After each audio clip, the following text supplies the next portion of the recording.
Welcome back to the Bitcoin Brothers Australia. You are watching episode number 8, I think we're up to. I can't believe that if that's true.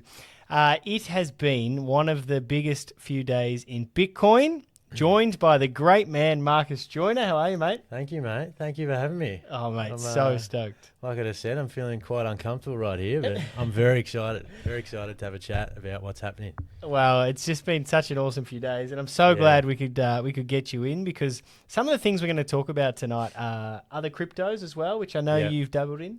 A little bit, yeah. And we also have, obviously, the biggest news, which is Trump announcing the crypto strategic reserve. Very interesting stuff. Yeah, so executive order, announced it over Truth Social, announced it on a Sunday, so that when all the markets started pumping, Wall Street couldn't get involved. Yeah. So that was kind of very funny as well at the same time.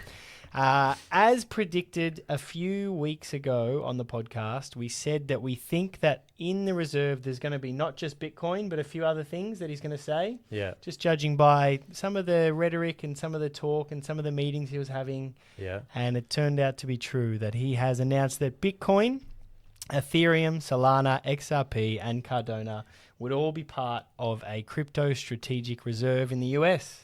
Very exciting stuff. XRP. Yeah, interesting. Very interesting. So also today, so we'll dive into that. Also today, we've got something you learned this week, and I have dived into XRP this week. So there'll be a few people that will be maybe surprised by this, because some of the conversations I have with people are like, oh, you're into crypto, so good. And when I've dived into XRP, I feel like a few people might be surprised. So that'll be very interesting to see any feedback that we get from that.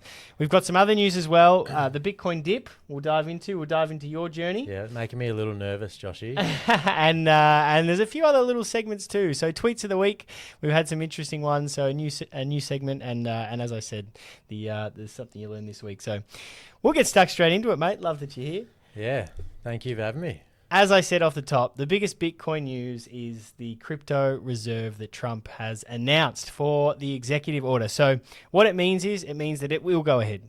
So basically, that's the short story. The long story is how does it go ahead? How much of what goes in it? Yeah. This is all still to come. But the short story is he is making an executive order for a crypto reserve. It's very interesting.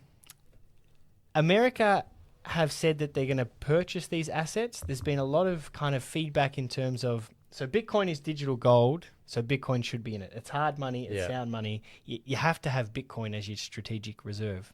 Then there's a lot of talk about, well, you've got these other assets that some really are controlled. They kind of pretend to be decentralized. We'll dive into a couple tonight, but they are controlled. They have CEOs. They have people that I guess make a lot of money if these go up, and they own it. Essentially, they really do control and own it. They own who's allowed to verify it. They owned all the pre-mine stuff.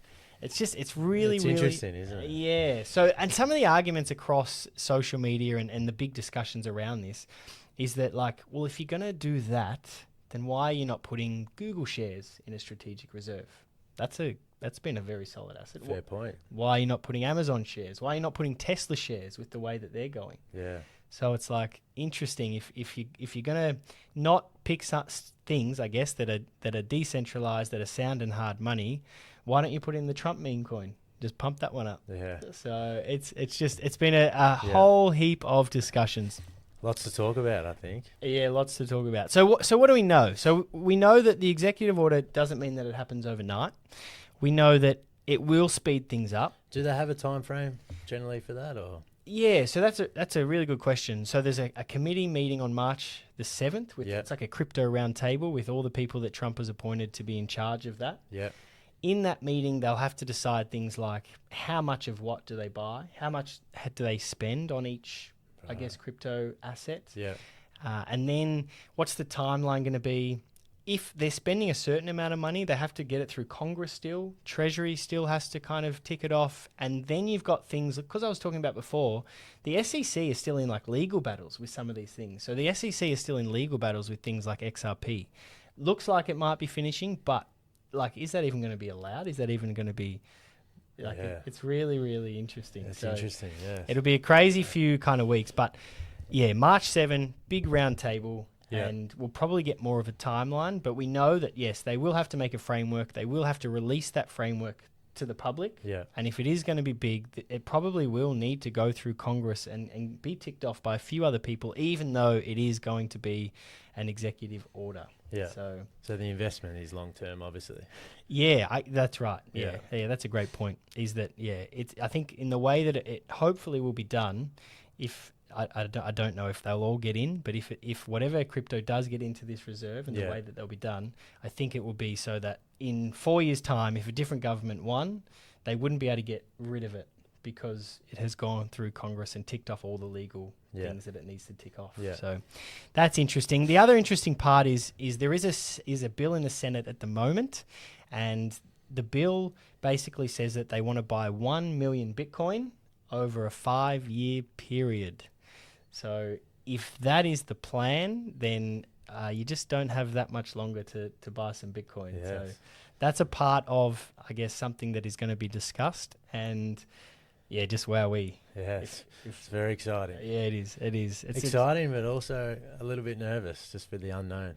Yeah, so much unknown as well. It is, but it's kind of been speculated all last year. It's been speculated when he won, speculated when he got in. Yeah. And then last Sunday, he sends out a Truth Social post and says, I am making an executive order. Yeah. And we are purchasing these crypto assets. Yeah. And he said that Bitcoin and Ethereum will be at the heart of it.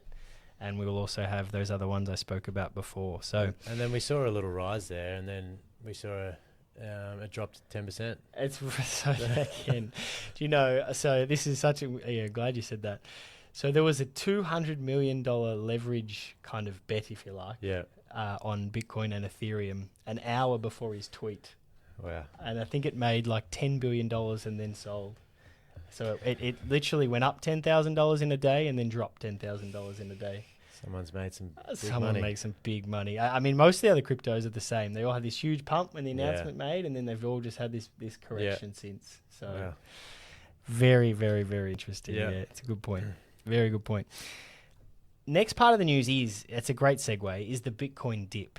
Now, it's spoken about a lot on the show, and this is some really fascinating statistics came out this week. People are analysing, what's going on, why do we have this dip? Is this unusual? Is it time to panic sell? Is it time to panic buy? Love those people. They're kind of analysing everything. So we've dived into a little bit for you as well. So fantastic. It's been under 80,000 US for the first time in a while. In 3 or 4 months, it hasn't been at this level. Probably maybe a little bit longer even. And I actually had a friend message me and say, Bitcoin is crashing. It's kind of giving it to me a little bit. He's like, a bit of a ha-ha, Bitcoin is crashing. Are you panic selling? I said, mate, I'm panic buying. I'll do anything I can to, I'll ask anyone. 100%. If anyone out there wants to loan me money at 0% interest, I'll take it and I'll give it back to you later on. Fantastic. So I said, nah. And I actually said to him, a little bit cheekily, but I said, look, Bitcoin's crashing. It was $40,000 US a year ago, and it's 80,000 US now a year later. Huge crash. Huge crash. Yeah, big crash. So it's always good to look at things in perspective. Yeah. I think that it's really important to dive into the history. So I've done that a little bit for us tonight. It's had about a 20% correction. So, without being cheeky, it did hit about 109,000 US dollars. Yeah. And then it dropped to, obviously it hit that kind of 78 was the lowest that it got to, jumped back up to 95, 96 within no time, had another correction, sitting in low 80s at the moment. So, is that unusual? Is that time to panic sell? They are the questions that we want to dive into. So in the history, so the last 2 cycles, the year after the halving, that's what I want to focus on. So we had a halving last year. So 2017 was the year after that halving, and then 2021 was the year after that halving, and then now we're at 2025. So earlier in the podcast, we spoke about, Bitcoin's in this kind of these 4-year cycles. And I really encouraged anyone who wanted to buy it, you've got to be thinking, as a short term is 4 years. It's a cycle. Because if you're holding 4 years, then history shows that your asset is doing really, really well. So if we dive into that history, 2017, on the 11th of January in 2017, the price of Bitcoin was $775 a coin. Wow. Wish you could just go back there and... that'd be nice. Just take me back in time. That's right. Now, on the 16th of December that year, Yeah. so it was 775 a coin.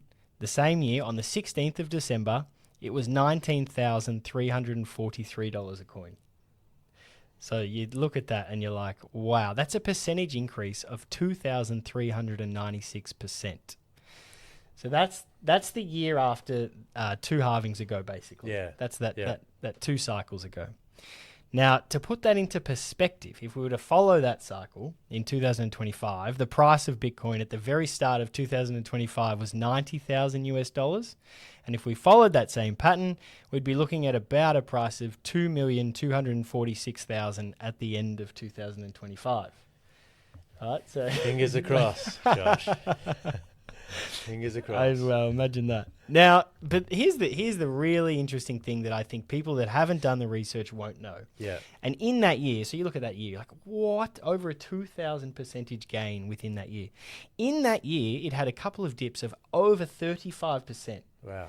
So it's like this thing's pumping, and then bang, you're like, oh, and then everyone panic sells. Yeah. But if you just look at the start of the year and the end of the year, it's like mind blowing. But yes, some very big dips during the year. So that, I mean, to give that into perspective, like if it was 100K, which it was, it's kind of going back to $65,000. Yeah. So we're not even, it's really, we've had a half correction. Yeah. So Bitcoin's had way more, I guess, crashes. It's been way more volatile than it is now in the past in its history. Yeah. So in terms of that, you'd look at that, you'd feel pretty confident. Happened multiple times in 2017 and still had an increase of over 2,000% that year. Then we go to 2021. This sounds all positive here, Josh. It's You're giving me my confidence that I didn't have at the start of today. It is, and it's important because so many people that are buying, and I'll get to this statistic in a minute, and the reason why I wanted to dive into this as part of the news, because it is a big dip, it is scary, there has been so many people panic selling. So we moved to 2021, so the last cycle when we were a year after a halving. We had a price of 28,000 for a Bitcoin recorded on June the 22nd. By November 9 that year, we had a price of 69,000. So that's an increase of 138.78%. And that's when Bitcoin is at a fair price. Like that's you're talking 28,000 US a coin, and it's managed to have that increase of 138% in a year, in that year. Now, if that happens from here, so our starting point of roughly 90,000 US dollars at the start of this year, we have a price of about 214,000 US dollars by the end of the year. So, roughly 300 to 350,000 Australian dollars by the end of the year. Fantastic. I think, that's kind of your base case. Yeah. The year after a halving. Yeah. I think most analysts would be surprised if we didn't cross 200,000 US dollars at the end of this year. Yeah. Now, in 2021, so you look at that start and you look at that right near the end and you're like, wow, like awesome. Yeah. In 2021, in between that, it had a section where it dropped 55%. It dropped 55%. Wow.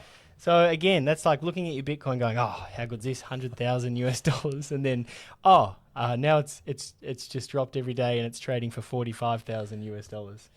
Hard not to panic sell. Yeah, definitely. Right? Even, we had the great man Peter Appler on last week, and he spoke about, some of those crashes for him. He was in it, he had a bit, and then saw that and kind of panic sold. He hadn't done the research. Yeah. And he has now, and he looks at it and he's managed to kind of buy back in a bit more. So he loans more money and purchases more. Yeah, it's a great play. It's a great play. So, it had other sections in that year. So that's not even a standalone. It actually had other sections where it dropped 20 and 30%. So it had 20 and 30% dips. Yeah. But if you look at the start of the year to the end of the year, there's over 138% increase. It's just so important to understand the history of Bitcoin, to understand that because we are so early, it is still so volatile. Yeah. These dips are not unexpected. It is not time to panic sell. It is time to panic buy. Yeah. Because when are you going to get these opportunities again? The other thing about 2021 and 2017 is it didn't have ETFs. It didn't have big institutions and big companies buying Bitcoin. Yeah. It didn't have the president of the US starting a crypto reserve. Yeah. Didn't have any of that in these years. This year, it has those things. Yeah. So you look at it and you go, hey, HODL, hold on for dear life. Yeah. don't get sucked into the selling. This opportunity, I honestly don't think, I don't think it'll come around again. I think this is something that if you can, you want to take it. So fascinating. So that's the Bitcoin dip. That's the crypto reserve. It's big news. That's huge news. Yeah. Exciting stuff. It is very exciting. And hopefully we want to give, we want to learn and dive in, and hopefully want to give you guys the confidence to know that, that it's okay. Don't be alarmed. Yeah. Panic buy. Yeah, Don't definitely. panic sell. Yeah, buy now. Marcus, Yes. thank you so much for joining us, mate. Oh, mate, thank you. We are very excited. As I said off the top, I know that you have dived into a little bit of crypto over the past year. Yeah. Just started to learn and try and which has been awesome. Yeah. We'll get to that. So you're a carpenter by trade. Yeah. Married, 3 kids. 3 kids. Your father was a professional golfer as you grew up. Yeah, he was. It's pretty cool. Yeah. And you've started your own business, and you've been studying and purchasing Bitcoin. Yes, I have. Yeah, that's awesome. So, I'd love to hear about your journey. What did you learn about money growing up? Who are your influences? I suppose I was brought up in a bit of the old school mentality of, get to work early and work late, and work hard and work long hours and save. But obviously, in the world we live in now, that just doesn't work.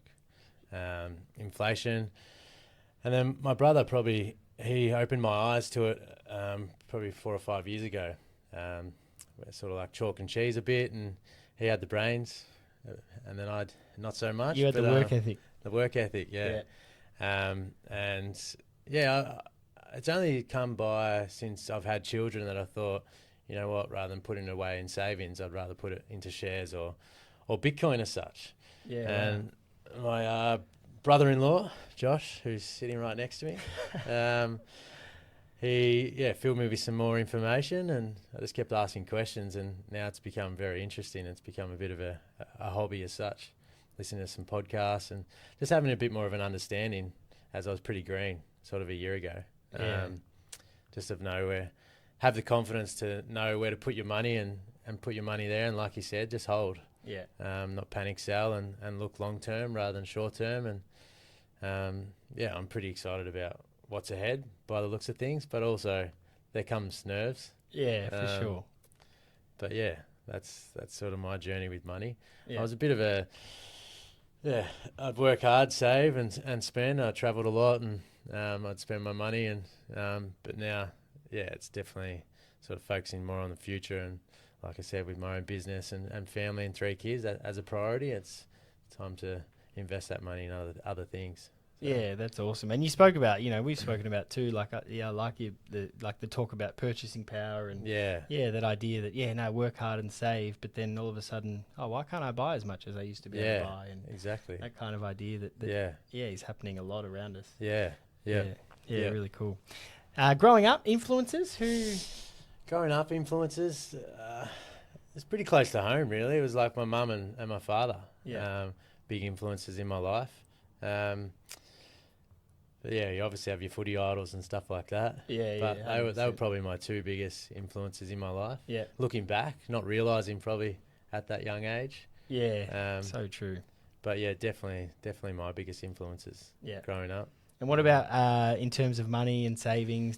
My grandfather. Or was it? Yeah. My grandfather, he was definitely had that farm mentality from the country of work hard and work long hours, and that's probably where it stemmed from. Yeah, nice. The work ethic. He was a hard worker, and he actually he purchased my first vehicle when we just turned 17 in New South Wales, and we had sort of a payment plan to pay him back, me and my brother, for our vehicles, and we did that pretty efficiently. And that sort of taught us, to understand money a bit more at that young age of 17. I was in a first year apprentice, I think, earning $230 a week. So it did take some time. But he initially opened my eyes to money. Yeah, that's awesome. And you spoke about your brother being a big influence in the last few years. Yeah, definitely. Yeah, is he into crypto? He's not so much into crypto. He's very interested. Yeah. has asked many questions, as a lot of people do. But yeah, he does have quite a few shares. Yeah, nice. It seems he keeps a lot of cards close to his chest. Yeah, Very smart. Yeah. But yeah, he's doing pretty well, I think, out of it. Yeah, nice. Long term, like we said, it's not Yeah. short term, but over a longer period, he seems to do pretty well. Yeah. Yeah. Yeah, that's awesome. And then how or why? So what's I guess you're into Bitcoin now, and I think you have owned a little bit of other stuff as well. Yeah, I actually it's funny actually. On the building sites and stuff, I've had a corker, Daniel, finish line corking for everyone out there that's looking for a corker.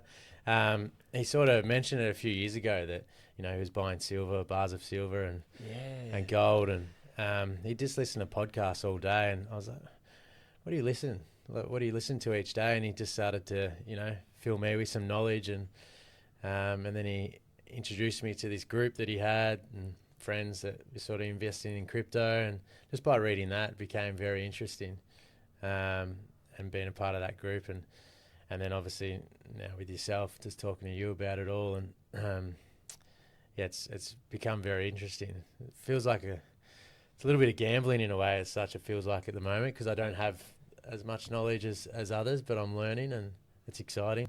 Yeah. And obviously, just investing what you can. Yeah. What you don't need in the short term, but yeah. I always say, this is what Michael Saylor always says, but he always says you invest what you can't afford to lose. Yeah, exactly. I like that. So only invest in Bitcoin what you can't afford to lose, because basically everything else goes to zero against Bitcoin eventually. So sell my house. I don't know about that, but yeah, that's gold. No, that's fantastic. What if, you don't have to tell us, but what other crypto did you, so obviously you got some Bitcoin, what other crypto did you look into? I invested in XRP, yeah, like I said, Bitcoin, what else, XLP, yeah, is it?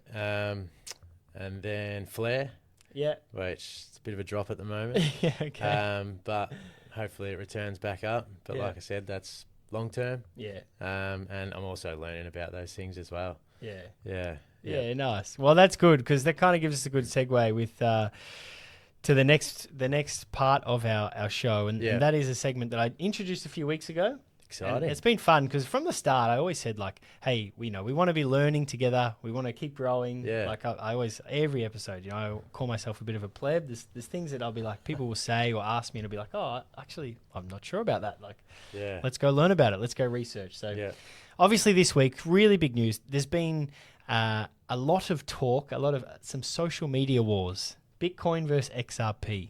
So what did you learn this week for me? Well, I learnt about XRP. So I'm going to dive into this a little bit, and be keen to hear your thoughts along the way, for sure. So I'm going to try and stick to just facts, because I know I'm going to have a lot of people after this that are going to be like, whatever, that's just your opinion, blah, blah, blah. So just going to we'll just try and stick to facts about XRP, and then you can draw your own conclusions about where this is going. I will premise it with this, though, is that I always say anything other than Bitcoin, for me and my research so far, is gambling. Like I always it appears to be that way. Sometimes you do win a little bit, and you do win a bit, especially in the short term. But overall, you generally lose. So that's kind of been my understanding through my research. That is where I come from. I'll be honest about that. But I'll keep diving in with an open mind, and I'll have a look at all the cryptos that are in the strategic reserve. And we'll start today with XRP. So what did I learn this week about XRP? Well, XRP is a pre-mined Genesis block. Now, what that means is it is not mined over time like Bitcoin. So Bitcoin is mined over time. It's mined every day. It was completely pre-mined 2012, and Ripple owned it all. So Ripple owned 100% of XRP. Now, the total supply of 100 billion XRP was created in the Genesis block, meaning there was never any kind of fair mining process to distribute coins. Ripple, are in charge of XRP. That has been the way from the start. Now, that is a fact. That is you can't dispute that. That is a genuine fact. Bitcoin, obviously, completely decentralized. No one owns it. So when I kind of compare and learn through the two. Now, Ripple Labs, the company behind XRP, they initially kept 80 billion XRP, and then they just gradually release it into the market when they want to make money. Yeah. Basically, is how it goes. So it means that the company has overwhelming control over the supply. They had it from the beginning, unlike our decentralized cryptocurrencies in Bitcoin. Now, Ripple still release a set amount into circulation periodically. And again, what that means is that they can really strongly influence the supply and they can really strongly influence the price. Yeah. So obviously their job, and this is a fact as well, is they've spent millions of dollars over the last year basically advertising XRP, trying to get people to buy XRP, trying to pump that price up for them so they can then sell more. Marketing campaign. They have completed a market. Now, that's a fact. You can see that they donated heaps of money to one particular party before the US election to try and get promises for XRP. Yeah. They've done the same thing. They met with Trump and managed to kind of get themselves in there. But, yeah, powerful network. They own a lot of money, but they do control it all. Now, this is interesting here, is that the validators on the XRP ledger are selected by Ripple. So what that means is Bitcoin, anyone can participate in validating, in running a node, in making sure that everything is verified. Yeah. Ripple choose who does that for XRP.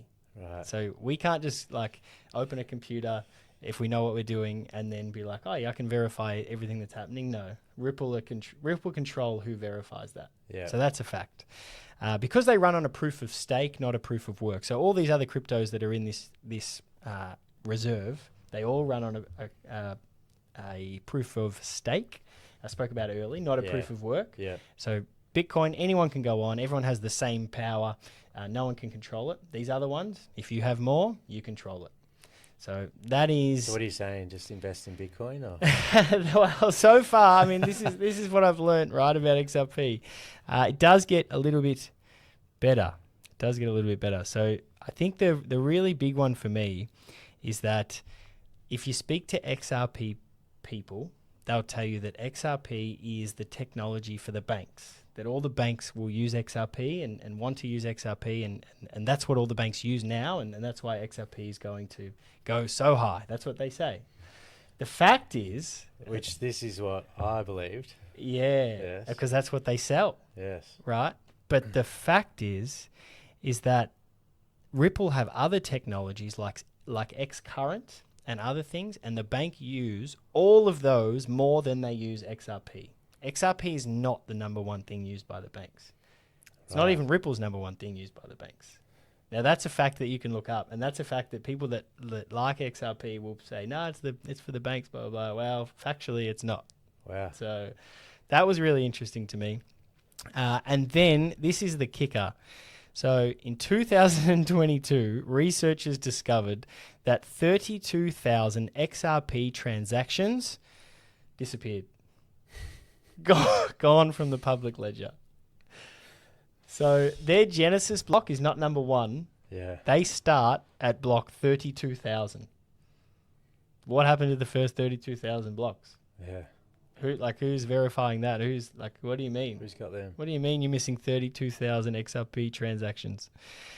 So, there's so many other things looking into it, but when I look into these things and I research these facts about XRP, yes, it might go up a little bit. It might go up a little bit. It might go up a lot this year, maybe. It's unlikely if you look at its history. I mean, its price change from 2018 to now is almost 0%, because every time it's had any kind of pump, then Ripple have dumped it and made lots of money. Yeah. So, and people will say, nah, that was legal issues, that was other things, but the fact of the matter is that they'll just release more supply, make heaps of money, and the price will go down. Yeah. So, my personal opinion, looking at all these facts, is that XRP is a gamble. It's controlled. You're pumping Ripple's bags. Yeah. And I know a lot of people won't like me saying that, but I feel, Bitcoin is by the people, for the people. Anyone can verify. Yeah. XRP is by Ripple, for Ripple, and you're pumping their bags. And if you don't, this is my opinion based on these facts, but the conclusion that I would draw is that if you stay with it long enough, it's more likely that you're going to be left holding the bag, basically. Yeah, definitely. Yeah. Well, I'm glad I sold it. So anyway, Bitcoin versus XRP. That's my take. Happy to hear other. Yeah, definitely. Yeah, happy to hear other opinions. Happy to hear other arguments. I know they'll say, "Oh, yeah, but it's a utility." It's not even the number one utility used by Ripple. Yeah. Right? But yes, I understand. That's interesting because that's what I always believed with XRP. Yeah. Yeah. And that's what they sell. They do. Yeah. Yeah, they try and they will try. And if people don't research, you would believe it. Yeah. And I think the other thing is because it's so cheap, it's such a cheap coin. People think, "Oh, I'm going to get rich quick. Yeah. I'm just going to buy heaps of XRP and get rich quick." Yeah. It's like, well, I don't know about that. Yeah. So. Yeah. That is what I learnt this week. XRP. Sorry to all the XRP fanatics that might watch this and might not like me anymore and might have turned off, but they're the facts. I can't control the facts. I can just research and learn, and that's what I found. So. Yeah, that's interesting. What did you learn this week, mate? What I learned this week? I actually learnt that the smallest unit for Bitcoin is called the Satoshi. Yeah, Is that Satoshi. right? Satoshi. Yeah. Yes, which is the founder of Bitcoin. It is. Yeah, so he I mean, it's a fact that many Bitcoin people would already know, but for me, being green, it's the smallest unit for a Bitcoin, and it's called the Satoshi. It's called the Satoshi. Yes. Yeah. So one Bitcoin is broken into 100 million Satoshis. Yes. Yeah. And so people will say, like, for $1 right now, you can still buy 1,000 Satoshis. Yeah. Yeah. So it's like, hey, just stack. People say stack them sats. That's the Bitcoin saying. Yeah. Stack them sats. Just keep getting the dollars in. Get 1,000 Satoshis. Yeah. Yeah. Yeah. Right. So pretty cool. Yeah, I thought that was cool. Yeah, I like that nice name. one. Nice one. Yeah. That's really cool. Yeah. I wanted to go and get into a bit of a tweet of the week. Yeah. So a new segment, because there's so many cool things that people tweet, and there was a few that caught my eye this week. One was about kind of our topic tonight, so diving into the cryptocurrencies, and obviously it's been a big topic across all social media and in the news this week. So Ethereum was founded by a guy named Vitalik, and this was the tweet. It said, Vitalik doesn't buy Ethereum, he only sells it. That's a fact. Ripple don't buy XRP, they only sell it. That's a fact. The US doesn't buy the US dollar, they only print it. That's a fact. There can only be one Bitcoin. It's all leading to Bitcoin. All roads lead to Bitcoin. The only thing you can have that won't be manipulated is Bitcoin. And I like that one. Yeah, I definitely really like that one. I like that too. Yeah. And the last thing tonight, Marcus, is this is another thing that people have been asking me this week. So we've had this dump, and we've talked about the dip. How much Bitcoin do you need? How much Bitcoin do you need? Now, we joke about, like, if hey, how much Bitcoin do you have? Yeah. Not enough. I'm not telling you. Yeah, fair enough, too. Fair enough. But not enough. Yeah, I always answer. People ask me, still working. How much Bitcoin have you got? Not enough. Just keep stacking sats. But how much Bitcoin do you need to be in the top percentage? So if you were someone that thought, well, Bitcoin is hard money, it's going to go global, most people are going to want to own some Bitcoin. Yeah. They're going to want to own some Bitcoin, most people. So how much Bitcoin is there? How much Bitcoin do you need? Well, if you divided the whole world's population with the Bitcoin that is available, or that is actually not even available, but just in its total of 21 million Bitcoin, that's about 0.0026 Bitcoin per person. Right. Not that much. That's not much at all. Which is 262,500 Satoshis. So that's for the learning this week. Which would cost you. So if you just wanted to get like the average amount that everyone could get, if everyone had the same amount, it would cost you $246 US to buy that amount. Wow. Interesting. Very interesting. If you wanted to be someone on average in the top 5% of Bitcoin, you would get yourself to 0.2 Bitcoin, and you could get yourself on average into the top 5%. Right. Interesting. If you wanted to get into the top 1%, get yourself past 0.5 Bitcoin, and you could potentially get yourself into the top 1%. Wow. I found that fascinating. That's definitely fascinating. Because people they're like, oh, I don't have any money. I can't do anything. I don't have, Yeah. But it's like, well, hey, just start stacking some sats. Yeah. And, be patient, hodl. And you don't lose your purchasing power. You get value for your work. Yeah. So it's like you're not working all day, for nothing, basically. Or not for nothing, but over time where you're losing heaps of your savings to other things. So what made you, Josh, invest into Bitcoin initially, or? Yeah, that's a good question, and there's a lot of people that would have missed our first few that have told us that they've jumped on board. Yeah. But basically, a couple of things. One, had a guy who hopefully we'll speak to soon. We've had a few ups and downs. Yeah. Time zone issues in getting to him, but yes, I spoke to him, did a course, and he was just speaking about like leading financially and some of the practical things that he does. And he said that he hopes there's a dip in Bitcoin because he wants to buy more. Yeah. And I was like, why would you hope that there's a dip in Bitcoin if he owned like 6 Bitcoin? I was like, if you own 6 Bitcoin, you just want it to go up forever. Yeah. Why do you hope it dips? And he's like, no, I really, I need to get more before it goes up too much. And I was like, I got to look into this. Yeah. Like, what do you mean? Yeah. And then I said in episode 1, I was like, well, what can I do to look into it? So I kind of, what do? You just jump onto Google and be like, where can I start? I don't know where to start for this thing. So then I got this book that I loaned, actually. I wonder if I loaned to our mother-in-law. So I wonder if she's actually read it. Yeah. What do you reckon? Doubtful. Sorry, Kaz. She will after this. Though. Yeah, I hope she does after this, Kaz. I need the book back. No, it's called the Bitcoin Standard.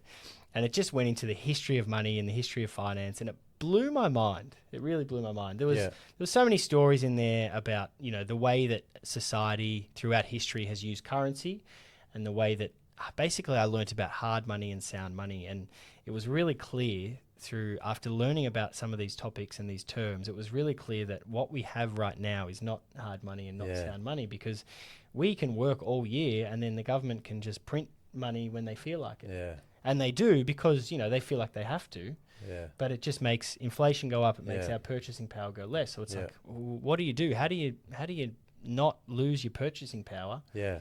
And then you have a look at this asset, which is like, moving from and we're moving into such a digital world now. Yeah, definitely. Like, everything is going digital. Yeah.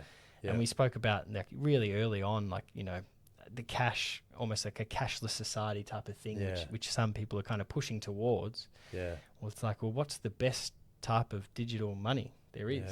And there is only one that I can find so far, and I don't think anything else can replicate it. So it's exciting. Yeah, it is crazy. I'm on the journey with you, man. Yeah, it's fun. No, I love it. I do. I really do. I really enjoy it. So, mate, thank you so much for coming on. No, fantastic. It's been great. Yeah, thank you. It's been a really big week. We hopefully, I feel like hopefully tonight we've been able to give some confidence to the listeners. Yeah. That hey, yes, we're in the middle of a bit of a dip. Yeah. But it won't last long. Buy now. Yeah. Panic. Yeah. Panic. Buy. Yeah. Definitely. Thanks so much, mate. It's been a pleasure. You, mate. It's been great. We'll see you guys next time on the Bitcoin Brothers Australia. Thanks for watching. See you next time. Thanks, guys.